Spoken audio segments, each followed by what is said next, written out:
Hey, so this is Ramon, channel is Alpha 4, and I got a video request from a viewer where I just highlight the origins of each holiday. So first off, there's Christmas. So originally, this was called Christ Mass, which is kind of in the name, or the Feast of the Nativity of Jesus Christ, or Noel, or in the Latin, Dies Natalis, like natal. Anyway, the claim that holds water is that it was based on a Norse holiday celebrating the winter solstice on December the 22nd. There are a lot of claims around this one, but the one that actually ties into the holiday is December the 22nd. As the Christian High Holy Day was moved over to occur near the winter solstice as a way of glossing over the seemingly universal and beloved holiday for most Gentile cultures, which took place on December the 20th, not December the 25th. So December the 25th is not actually the universal day for the solstice. Actually, the 20th was. And the reason why I say the one that holds the most water is the Norse one is because there are so many pagan holidays, or so many holidays around the world that surround the winter solstice. You're going to find that all the major holidays that you can think of actually surround either surround a solstice or an equinox, but there are actually many more holidays. In fact, most of the Christian and Catholic holidays, well, let's just jump ahead. Every day is a different saint day, a different solemnity, a different festival, a different mystery, a different solemn day. Like there's just different days.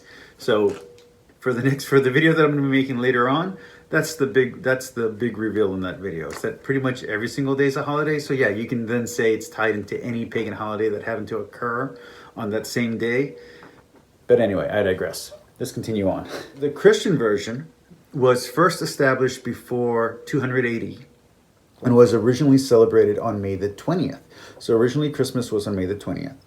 And it was a Liberian church tradition that included a midnight mass.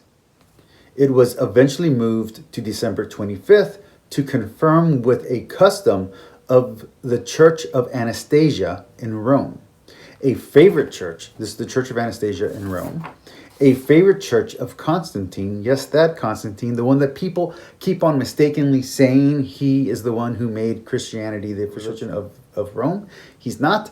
That's a guy a few centuries later, like a generation or two later, who did that. So not Constantine. Constantine didn't make it the official religion of Rome. He also didn't really have that much to do with the church, but he was very active, and he's actually a saint in the Orthodox Church. Whole big thing. We're not going to get into it, and also for my one viewer who has a really hard-line problem with saying Roman Orthodox and with the Calvinists calling themselves Orthodox, and with Roman Catholic not actually being Roman Catholic, as that's actually right in a specific church. I get it. You don't need to put that in every video. The other thing about this holiday is that this is the holiday in where mythicists will get their Mithras connection from, even though the dating and location of the celebration doesn't line up nor connect. Also, the whole Mithras virgin thing doesn't really work because he was born of a rock while Mary was a woman. So, but anyway, let's not worry about virgin rocks versus virgin women right now. Let's continue on. But the Christian celebration quickly faded into the backdrop of normal liturgical feast and solemnities, no more prominent than, say, the Feast of Anastasia, which is also held on December the 25th, or the Memorial of St. Clement, which was a holiday on the day when I was researching this. It wasn't until 1226 when a devotion by Saint Assisi, yes, that's Saint Assisi, made the celebration and holiday popular again. So it was because the veneration of this saint became popular. Everybody then started getting in on the stuff that he was celebrating, and he happened to be really big on Christmas. The local customs for this feast are usually Christianized folk traditions of whichever community happens to be celebrating the feast. And before you get into it, what about Santa Claus? Well, first off, Santa Claus is not globally recognized. Secondly, Saint Nicholas is an actual saint. He was a real dude. He actually punched another saint in the face for the Arian heresy, but let's not worry about that. That's a real guy, okay? Not Santa Claus, but Saint Nick is a real dude, okay?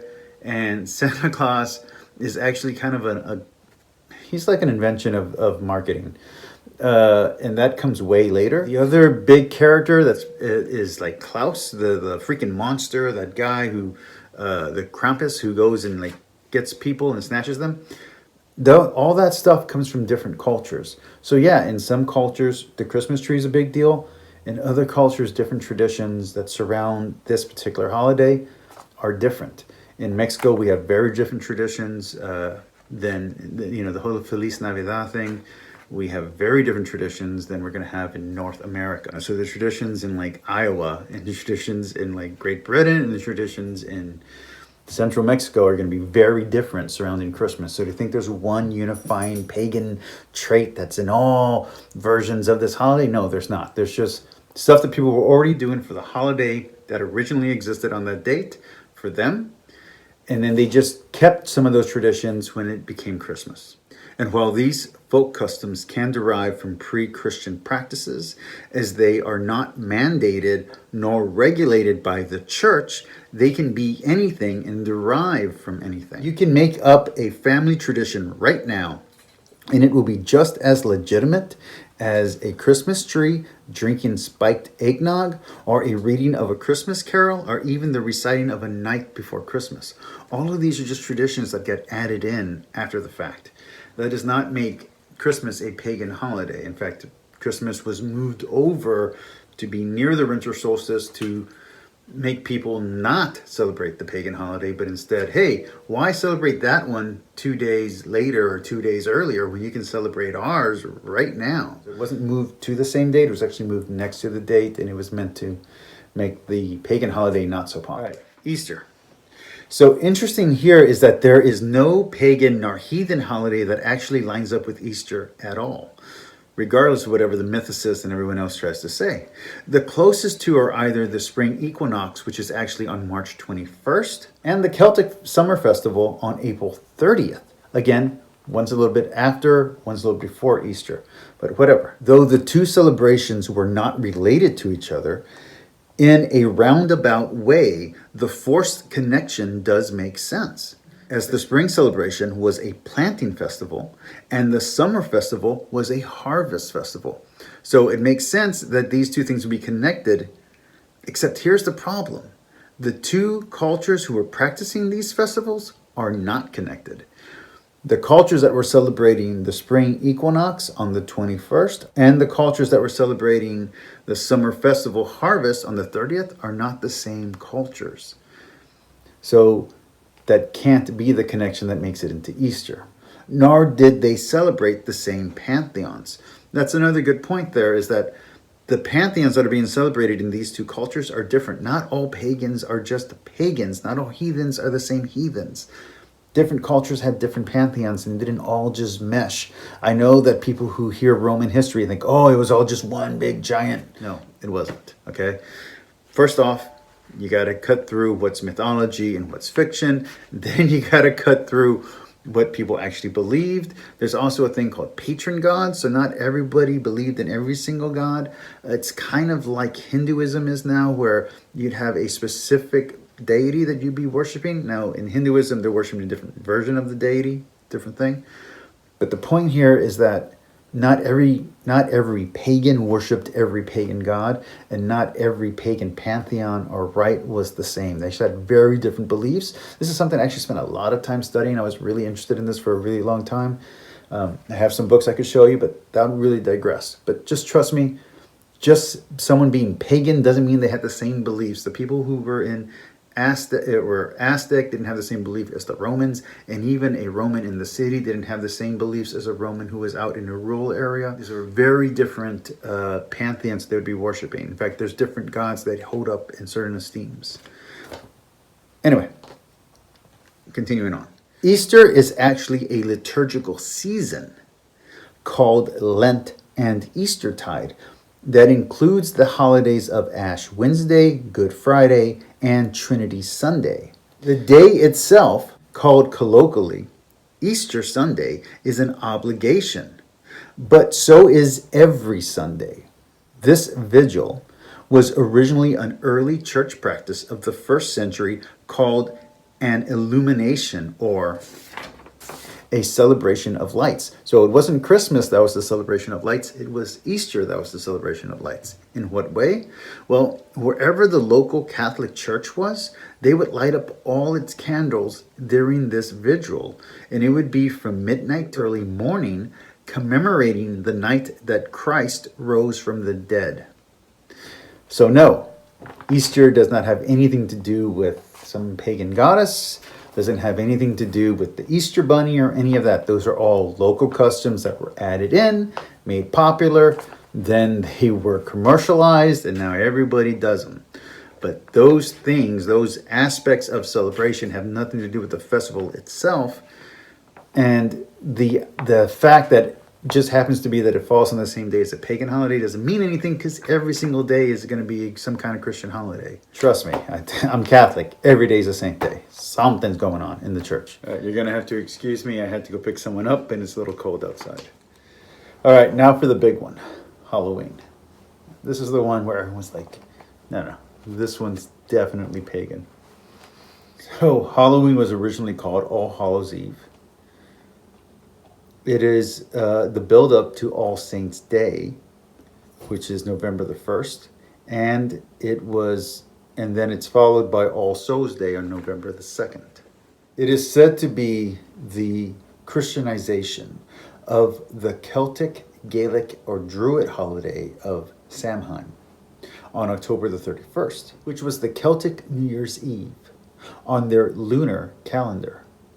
But as the moon that signifies the Gaelic Lunar New Year would not be on a consistent day, and we have the Julian and Gregorian calendars, this true fact does not hold as much weight as its proclaimers make it seem. Or should I say, it being a Gaelic New Year from pre-Roman times should have no more bearing than the coincidence that the Chinese New Year is on February the 19th one year, and on January the 29th some other years. Because throughout all that time, the day of the New Year changes. In the same way, the day of Samhain would change. It wouldn't be directly on the 31st, because that's a lunar calendar and we follow a solar calendar. So already it doesn't line up. The Christian celebration of Halloween was initiated on AD 608 or 609 by Pope Boniface IV, when he rededicated the Pantheon to the Blessed Virgin Mary and all apostles, later changed to recognize all saints. It was originally celebrated on May the 13th. It was Pope Gregory III who in 837 changed the date of the observance to November the 1st, with the dedication of a chapel in the Vatican Basilica. But still, the holiday wasn't made popular among Catholic Christians until AD 998, when Abbot Odo of Cluny started making it a big deal. All Saints' Day was originally a Greek Orthodox feast, but in a move to show ecumenical unity, it was added to the Latin calendar as an act of solidarity. It is a commemoration of all the faithful departed, a rite in the church going back to the first Christians, who held their Mass in crypts and necropoli. Sometimes saint names would be recited in the litanies of the Mass.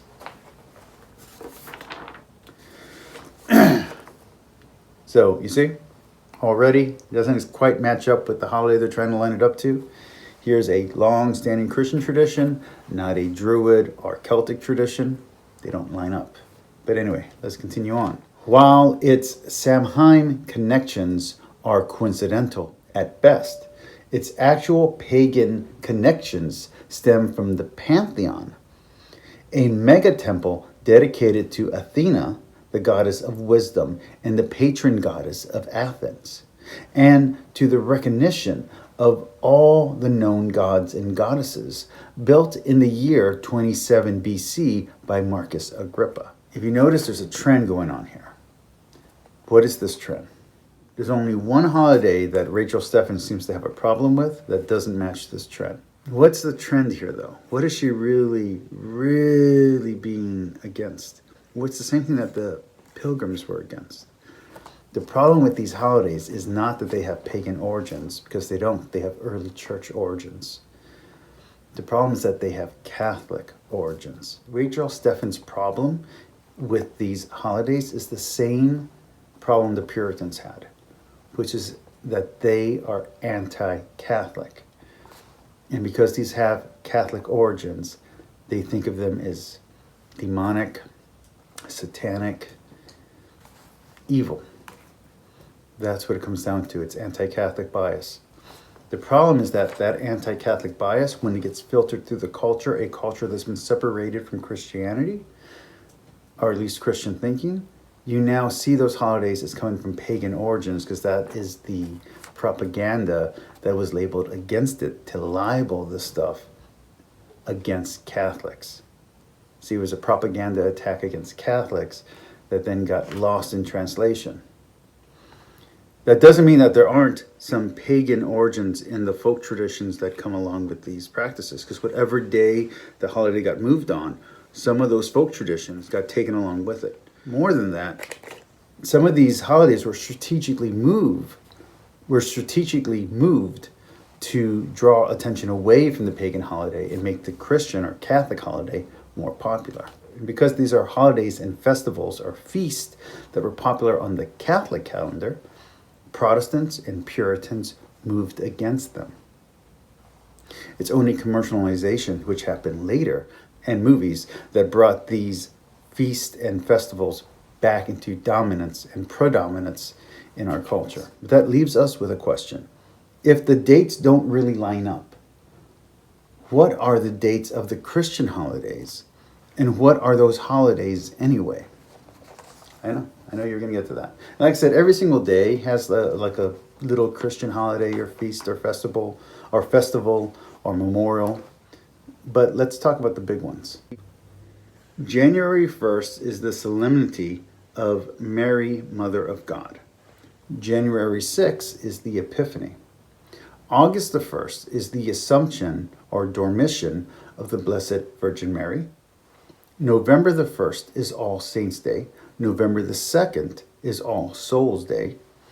December the 8th is the Immaculate Conception of Mary. December 25th is the Nativity of our Lord Jesus Christ, as a 2-day holiday, not a single day.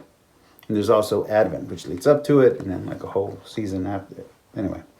And then there is Pentecost, which is a movable feast.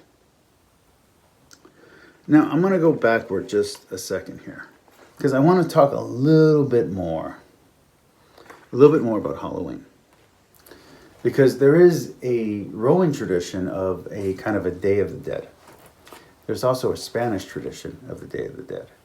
And the way that it was celebrated, or is celebrated in Spanish cultures, comes from the fact that these are Latin cultures. That means that these are cultures who took their identities from Latin Rome.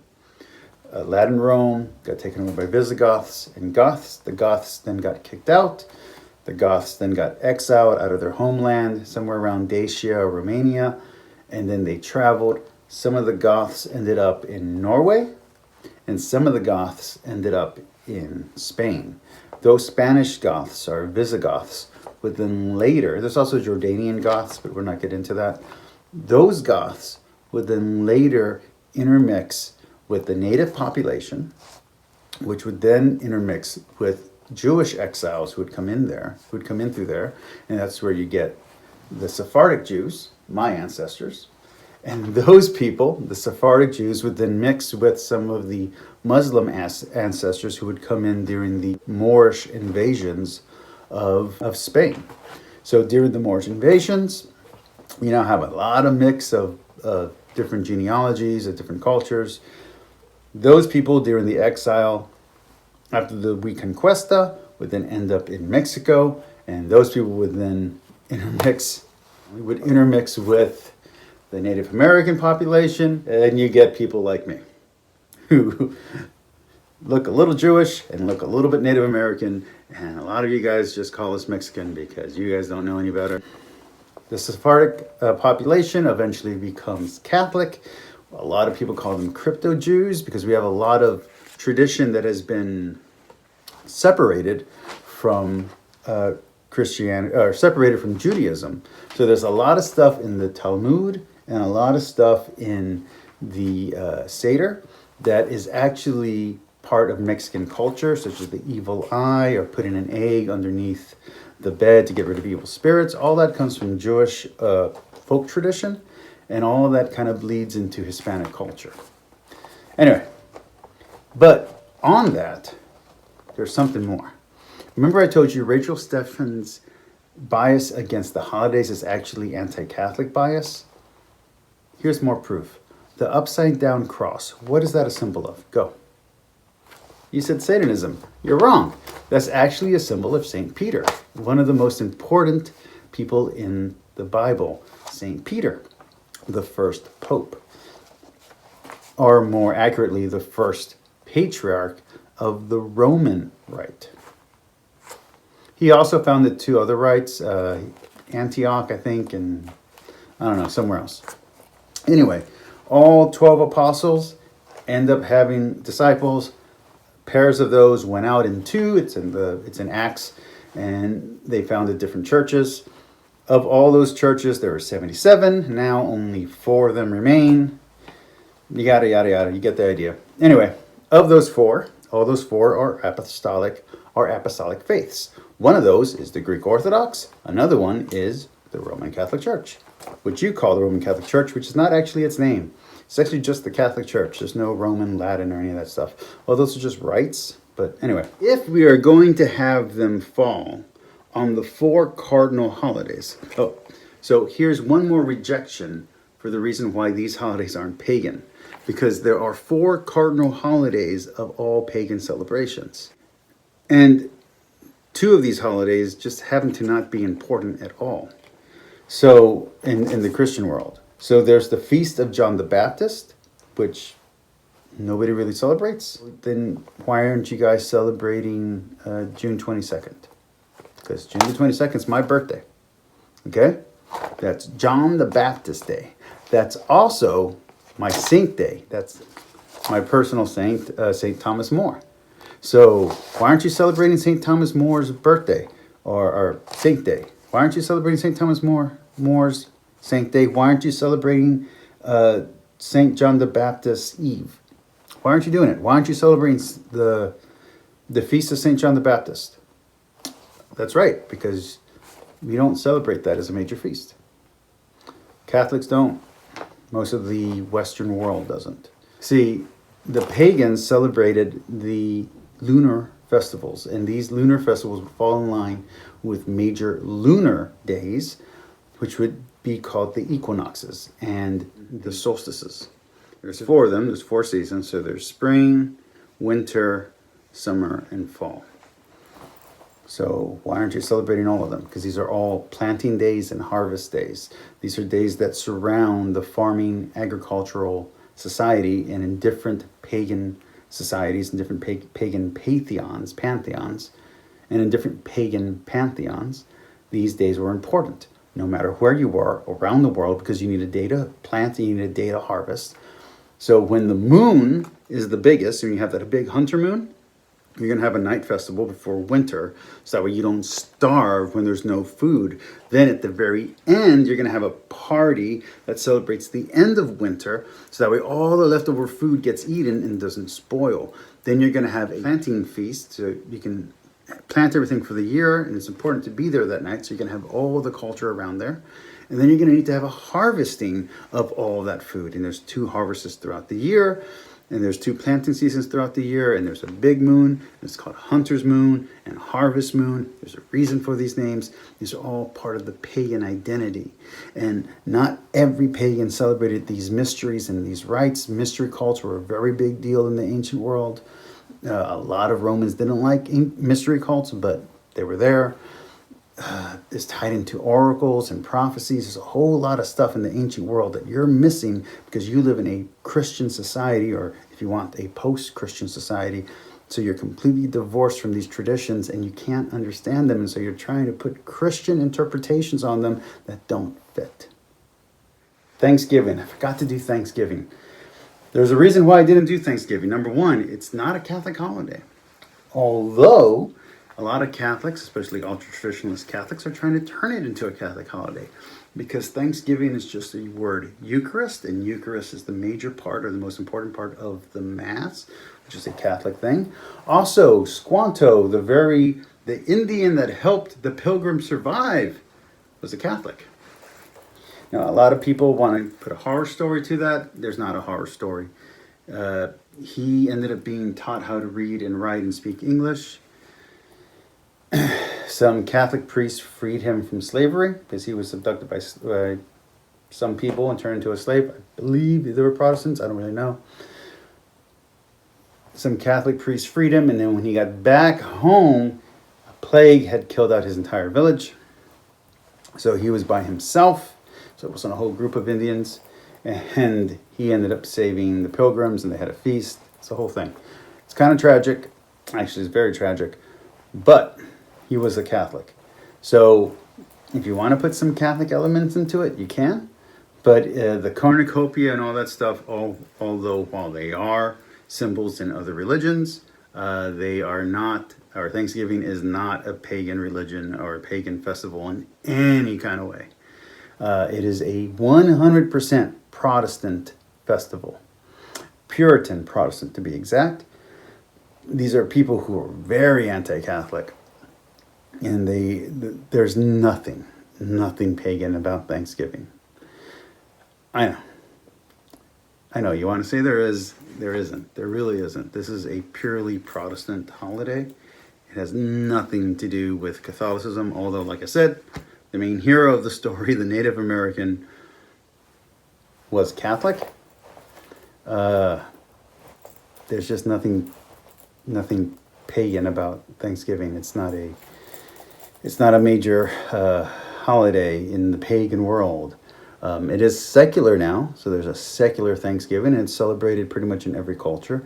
And I know a lot of people want to change it to an Indigenous Day instead of Thanksgiving, although I think Columbus Day should be the Indigenous Day if you're really going to do that. I don't have a problem with Columbus, by the way, because without Columbus, I don't exist, and I like existing. But that being said, Thanksgiving is a secular holiday based off a Protestant holiday or a Protestant idea. And so there's a whole thing going on in the Reformed community, the Reformed Christian community, which is just basically a Calvinist community. So in Calvinism, there's this whole thing where they're trying to take back the word Thanksgiving and take the word Eucharist and take it out of the Catholic Church and put it into their religion. It's not going to work because the Eucharist has a very specific Christian meaning, which is the bread and the host and what they call the perpetual sacrifice, but that's not. Anyway, we're not constantly re-sacrificing Christ, just to be very clear. But we give thanks to God every Sunday, and that's called Thanksgiving or the Eucharist. And that's part of the bread and the wine and the body and blood, that kind of thing. So that's supposed to be the cornucopia thing. It's not really, it is that goddess's symbol, but in this context, it wasn't a pagan symbol. Hence, let's go back to the Catholic symbols being used as pagan symbols or, scary symbols. Cross sideways also. The X, that's actually St. Andrew's cross. A cross upside down, that's St. Peter. The Star of David is obviously the Star of David, it's a Jewish star. The pentagram, though, also not a pagan symbol. Pentagram, not a pagan symbol. I know, you're shocked. It's actually a Catholic symbol, yet again. Upside down pentagram, on the other hand, not a Catholic symbol, a cultural symbol from like goth punk people. So once the word got out, especially in post secular society, postmodern society, that the pentagram is a symbol of protection, punk goth metalheads had to figure out another way to scare parents, so they flipped it upside down. That's all that is, man. There's no power there. The symbols don't have any power. There's no magic happening. There's no such thing as magic. We can get into that in a different video. Point being, every symbol you think is evil isn't. They're just symbols. And more than that, they're actually symbols representing different Catholic saints. And that's why the Protestants believed they were evil, because they believed symbols and signs and art, what we call icons, even though that's not really an icon, but you get the idea. They considered it evil, so they wanted to destroy them. So they see the crucifix and all that stuff as evil. So the upside down symbol, the symbol of the Pope, they're going to consider extremely evil because they're anti-Pope people. I'm going to be doing a whole series on what do Catholics believe. This has nothing to do with that series. This is a viewer requested video. The Catholic Belief series is going to be covering the Creed. It's going to be covering the 7 basic dogmatic proclamations that have been made. So transubstantiation, the Trinity, confession, the Immaculate Conception, the dual nature of Christ, all that kind of stuff. I'm going to be getting into all of that. So that's going to be what I'm going to be doing for the next few months, hopefully. And I will be talking to you all later. Have a good night. Peace, like, and subscribe. Talk to you all later. I hope you found this interesting. This video is way too long, and I have a whole other video just debunking Rachel Steffens, so I don't know if I'm going to put that up, because this was the last 4 pages, and I'm already at like an hour.